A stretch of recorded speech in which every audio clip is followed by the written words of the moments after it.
Daith da, Ewi Nakan. Welcome to podcast number 28. And so another busy week has flown by. Saturday wasn't too bad, I must admit. I did a bit of paperwork in the morning and then afternoon was out in the garden. And then Sunday we headed over to Charleston. Mabon's team was playing in the County Cup.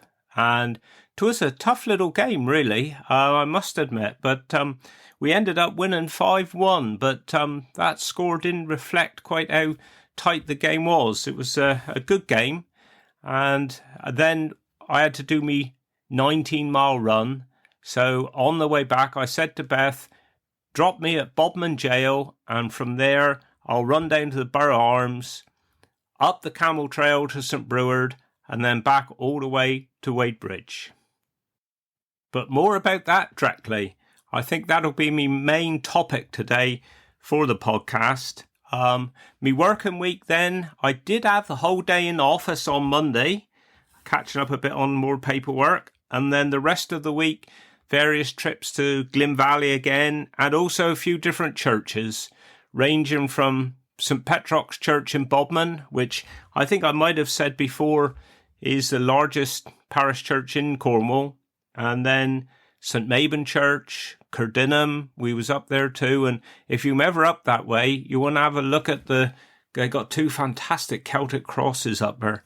I can remember years ago when I was thinking about the design for our letterheads and everything, I was travelling all around North Cornwall looking at all these crosses. I did quite a bit of research on that, and I drag all the family along behind. And I must admit, the two at Cardinham, they proper, really, they are. And then also we went to one of the smallest churches that we go to, which is St. Petrock Minor in Little Petherick. Now, if you've never been into that church and you like your churches, I'd recommend you go in there. 'Tis handsome inside. 'Tis stunning. And it's got lots of different things to look at, and beautiful little church. And when we come out of there, we then come down the path and turn left, and then we go to what I would consider as the hardest graveyard that we actually go to access. And tin for the faint-hearted, I tell you, you want to try going up there, really. 'Tis up a steep hill, and then you get to steps, and you think, I'm almost there. Well, you ain't. You're about halfway there. You got two lots of steps, and then you got other tiers as well. But 'tis a beautiful churchyard. It really is. And this time of the year, you might need your hiking boots because 'tis quite slippery. But 'tis well worth the visit going up there. Little Petherick itself is a beautiful little village. I think the only thing that really spoils it is that 'tis on the main road from Wadebridge to Padstow. So you have got that constant traffic. But I can remember, I think 'tis one of the only Sunday funerals I've done. We haven't done many Sunday funerals. I could most probably count them on one hand. But I can't remember the reason why. But a family was desperate to have this funeral on a Sunday. Service in Little Petherick, and Julia Wilkinson, dear of her, she's sadly passed away a few years ago. She was the vicar at the time, and she said, yep, I can do it in the afternoon. And I always remember it was a beautiful sunny day, and at that time there was roadworks in Little Petherick, and it was actually completely shut to traffic. We could access it with ours, but apart from that, it was completely shut. So all the traffic would have to go, say they wanted to go from Padstow to Wadebridge, all the way out to Winard's Perch and back. And God, that afternoon was so peaceful. And it just took you back to what Little Petherick must have been like 100 years ago, like before the motor car sort of thing. Beautiful. So that was pretty much my working week. I did aim this week to actually record this on Wednesday night, because that was the rest day for me running. Mondays I don't run. Tuesdays is 8 mile. Nothing Wednesday. Thursday 8 mile. Friday 5 mile. But the last couple of weeks I've been that busy that it's come to the Friday and I haven't done my podcast. And both Fridays I ended up not doing my 5 mile run, which meant the next day I did a 3-mile run on the Saturdays just to get some miles in before me long run on the Sunday. So on Wednesday, I was late leaving work anyway, and I come home and I was just sat down, just had me tea, and the phone went. And sadly, somebody had passed away and we had to go out on a call. And I got back, or must have been just gone 9 o'clock. And I thought, well, it is too late to start now, because it does take a while to record these podcasts, believe it or not. And I thought, well, if I get to bed late, I'm on call anyway. I could get called out in the middle of the night. So I ended up again recording it on the Friday. But I did make myself this time. When I come home from work, I went out to do me run before I had me tea. And I managed to do it. I did struggle a bit. I did find it hard going, really. I don't know whether it's because I had the 8-mile run the night before, whether I was doing it. I hadn't had much food at all today because we left the office for our first funeral this morning, 20 to 9, and then I didn't come back till 4 o'clock. I was just on funerals all day. So then again, also, I suppose I am 60 next year, so I suppose I ain't doing too bad, really. But I did find it hard going today. But I've had me tea, so now I'm actually doing the recording. Anyway, back to me run on Sunday. So like I said, I started at Bodmin Jail, and I don't know if you might not all know Bodmin Jail, but 'tis quite a formidable site, really. 'Twas built in 1779 and it was closed in 1927. And it was built from local granite and stone. I think about 20,000 tons of granite from Delank Quarry up St. Breward, apparently. And I can tell you, there is a lot of granite up St. Breward. I think it must be one of the hardest churchyards where our gravediggers have to dig, because you've just got these massive granite boulders. And I can remember when I first started with Father, Roger Parr used to dig for us back then. And Twin Roger's main job, it was an extra job that he used to do. So quite often he'd do it in the evenings. And I can remember there was a part of the graveyard that was really quite close to the pub there at St. Breward. And what Roger used to do, he'd actually blow some of the boulders up with dynamite. And quite often you'd hear the tale that the regulars would be in the pub there leaning on the bar, and then you'd hear this big boom and all the bottles and the glasses would shake on the shelves in the bar, and they'd say, Roger's out digging again then. And he would blow these boulders up a bit to help digging the grave. And we was up St. Breward, must have been a month or two ago now. We had a burial up there, and I was talking to one of the locals about it up there, and he did tell me a story that I never realised. He reckoned that Roger used to keep his dynamite under his bed so it was kept nice and dry. Well, I don't think I'd have a good night's sleep if I had dynamite under my bed, but I thought that was quite a good story. Anyway, sorry, I've gone off track here a bit. So after the jail closed, a lot of the buildings, they just went into ruins, really. And then years later, it was turned into a bit of a tourist attraction. And then just last couple of years, 2 or 3 years, there's been millions spent on it. And now it is quite a nice looking hotel. Now you can actually stay there the night, and it's quite good what they've done, really. So when you're doing these long runs, you do a lot of thinking, really. You are working all the time. You try to break the run down a bit so that you ain't thinking, oh, crikey, I've still got 18 miles to go or something. I kind of break them down a bit, but you're also thinking, and all the time I'm thinking, well, what shall I do me podcast on? And when I started, I was thinking, oh yeah, perhaps I'll do it on Bodmin Jail. But when I actually finished me run, I actually finished it just the other side of Egloshayle Church, right outside Court Place, was the exact 19 miles when I finished. And for those of you that don't know, Court Place, that was the home of Neville Norway, and he was murdered in 1840 on the way back from Bodmin to Wadebridge, and the media coverage at the time was quite extensive, really. And I remember Father telling me tales that he'd heard about Neville Norway, so I thought that seeing that my run started at the jail and finished right outside his house, I thought that's what I'd perhaps talk about this week.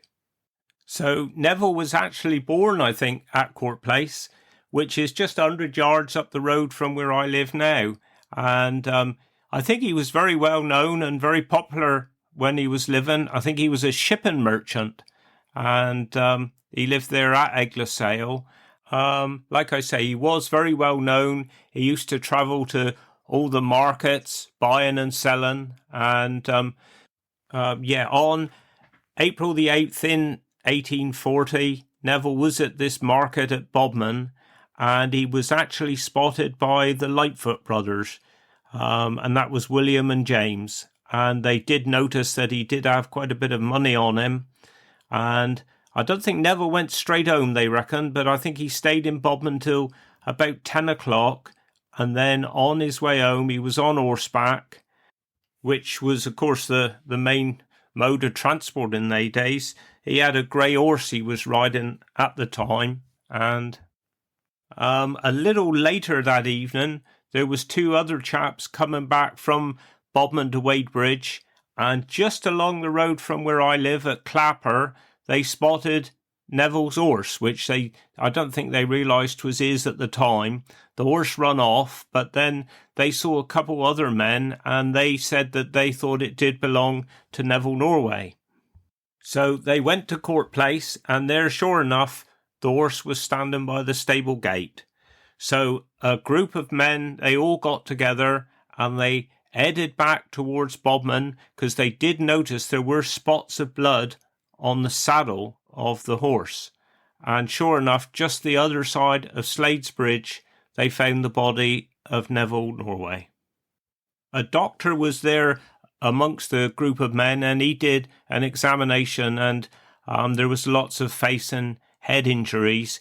But Mr. Norway's body had actually been dragged. They could see it had been dragged, and they actually found him in a stream. And they found that there were footprints of two men, and they could see that there were footprints going up and down where I think they must have been pacing up and down, waiting for him to arrive. And when they examined him, they found that his pockets were empty, and his purse and his keys and everything was missing. They also then did a bit more looking around, and they found part of a pistol that had been recently broken off quite close to the body as well. So there was a reward for £100 for anyone that had any information, but nobody seemed to know anything. So then I think they actually brought a detective down from London, and he was to look into the murder. And he found a local shoemaker, a Mr. Harris, who said he had seen James and William Lightfoot loitering around near the area. So on the 14th of February, the police actually searched James Lightfoot's cottage, and they did find a pistol with a little bit of it broken off, and they reckon that he was acting guilty, so he was arrested. And then 3 days later, his brother William was arrested because he told a Mr. Varco at the time that both of them were actually involved in the murder. So William then confessed, and he told the police everything, and that it was actually James that had really committed the murder. James was already in Bodmin Jail, and he had confessed, and he had said that it was William. So they were both tried on the 30th of March in 1840, and they were both found guilty, and they were both sentenced to death by hanging. William was 36 years old, and James was 23. Up until this point, the brothers had been kept apart, and their stories were quite different. But then you could see also that they were trying to save their own skin and frame the other one. But then once they were sentenced, they were put into the same cell, and they immediately started arguing and fighting, so they were separated again. But after sentencing, William admitted that his confession was a lie, and that they'd both arranged to meet, but they were aiming to rob Reverend William Molesworth of St. Breock. But then William had seen Neville's purse, which had a lot of gold and silver in it at the market, so they decided to rob him instead. And so on Monday the 13th of April, William and James were hanged in the front of Bodmin Jail. And there were reports at the time that over 10,000 people had actually gone to watch the execution. And this was partly made possible because of the recent railway line to Bodmin, but also they reckoned that the Bodmin and Wadebridge Railway actually ran 3 special trains to Bodmin, which actually carried 1,100 passengers going just to observe the hanging. Neville was buried at Egloshayle Church, which is just a few yards away from his house, on the 13th of February. And after his death, his wife and their 6 children, I think they did struggle quite a bit financially. So all the local people actually raised money for them, which back then was £3,500, which you can imagine was a lot of money. A headstone was erected in memory of Neville on his grave, and that one can still be seen today.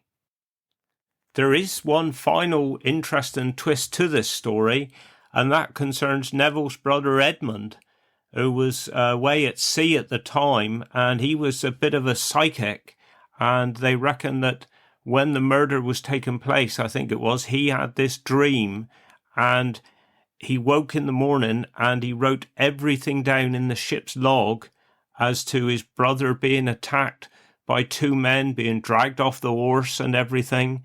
And it's so much detail. And I say he wrote it in the ship's log, and he didn't find out till months later when he came back to this country that his brother had actually been killed. So quite a sad tale, really. But sorry about that if it was a bit depressing, but it is quite interesting, really, and just shows you what I'm thinking about when I'm plodding around the lanes of Cornwall. But before I go, I'd just like to thank you for all the donations you've given us so far for sponsorship for the marathon. I've been given quite a bit this week, which I'll be uploading over the weekend. I haven't had a chance to yet, but if anybody else wants to sponsor us, say, 'tis for Fleet, for all equipment for all the emergency services in Cornwall. Just look on our Facebook page or Just Given page for David and James Bray. So I think that's about it. Thinking about me dialect for this week, obviously the pistol was mentioned in the murder of Neville Norway, and that did remind me of a saying that Father used to say, which will be the one I'll use for this week, that if he was a bit clumsy, he'd say, "You'm like a cow handling a musket." So that's what it is. You'm like a cow handling a musket. So I think that's about it for this week. I wish you well, and I'll speak to you next week. Take care. Do Guinness.